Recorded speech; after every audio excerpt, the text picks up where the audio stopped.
Hello mga kautang, sa video na to pag-uusapan agad natin itong loan application na alam ko ito na yung makakatulong sa inyo. It comes in emergency. Alam ko nanood ka ngayon ng video na to dahil naghahanap ka ng legit na mautangan online. And yes, of course, tamang-tama yung channel na napasukan mo dahil pag-uusapan natin itong dalawang loan application na hindi 7 days at yes, ito po ay installment. At mga kautang, ang napakaganda, sobrang baba lang ng interest ng loan application na to. So isa sa pag-uusapan natin is walang kaltas, buo mong ma-receive yung pera. At isa dito is merong 20 pesos lang na kaltas pagdating sa disbursement fee. So hindi ito kagaya sa ibang loan application na sobrang ang lalaki ng mga deductions, ng mga charges. Kaya tapusin nyo panoorin ang video na to. Alam ko mga kautang, ang dami na sa inyo ngayon ang nakapagsubok dito. Pero kung hindi man kayo ma-approve dito, at least may dalawang options kayo mga kautang. Kasi ito loan application na to is recommended to para sa akin. Pero bago yan mga kautang, gusto ko lang i-share sa inyo itong personal loan, bank personal loan, yes, na nagpapautang ng minimum of 20,000, maximum of 2 million pesos. Yes, legit po ito na bangko mga kautang, kaya all applications submitted is subject for bank approval.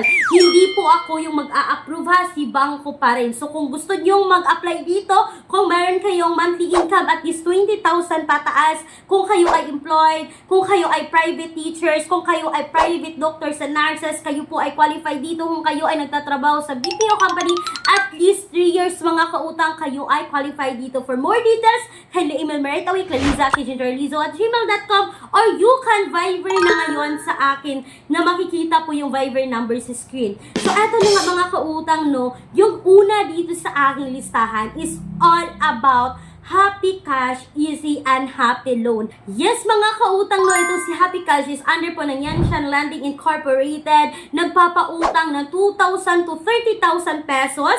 At of course, mga kautang, naka-self-registered, submitting and accessing entities po ito sa CIC and naksali po siya sa listahan ng mga recorded online platforms dito sa Pilipinas.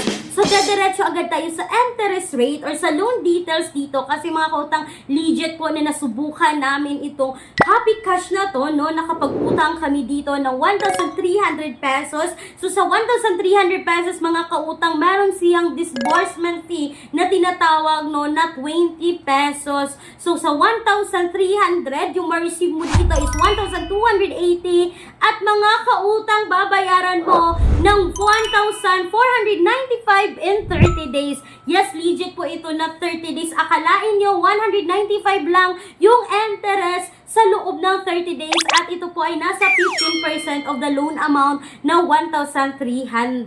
So mga kautang, sobrang legit po ng Happy Cash ngayon. Hindi ko sinasabi ha na subukan nyo, pero para sa akin recommended ito, and please do a research pa rin kung may karagdagan kayong mga gustong alamin dito kay Happy Cash, mag-research kayo mga kautang. At alam nyo, itong si Happy Cash is tumatanggap ng UMID, SSS, Postal ID, Passport, at yan yung mga highly recommended IDs nila. But may other options pa sila na driver's license, national ID, pag-ibig, TIN, voter's ID, at PhilHealth ID. So, yun na nga mga kautang, no, na-approve kami dito kay Happy Cash. At yung pangalawa is si FT Lending. And yes, mga kautang, no, si FT Lending po ay 2 terms installment at si FT Lending po ay isang revolving online platform, no. Pwede kayong makapag multiple loans dito, nagpapautang ng 30,000 pa rin. At mga kautang, buong makuha yung pera dito, walang kaltas dito kay FT Lending.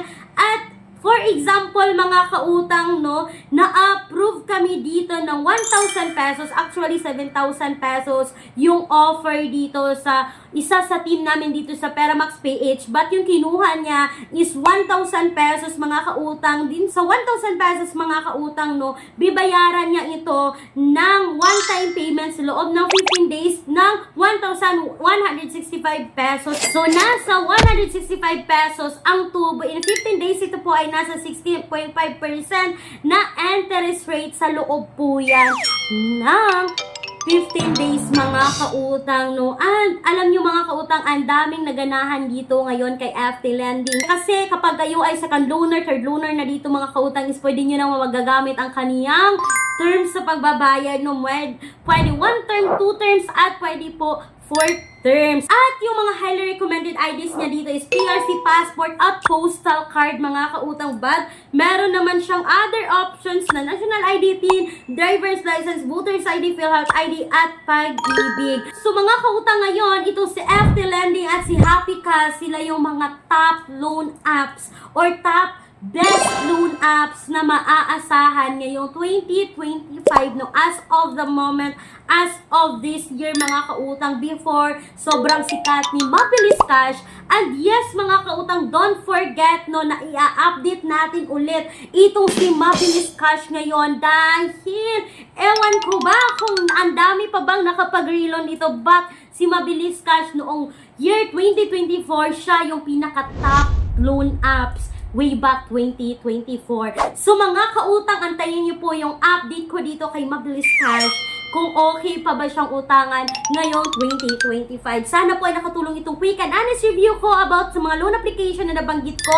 And please take note mga kautang, kung hindi kayo na-upload dito kay Happy Cash at kay FT Lending, ang daming alternatives loan app na apply direct website na nasa description box or sa pen comment section ng video na to na hindi po auto-decline kasi tatawagan ka po muna for loan evaluation. So mga kautang, sana po ay nakatulong itong quick and honest review ko sa video na to, no? Once again, this is Clarice, ang inyong number 1 kalautang dahil utang is life. Bye bye bye mga kautang!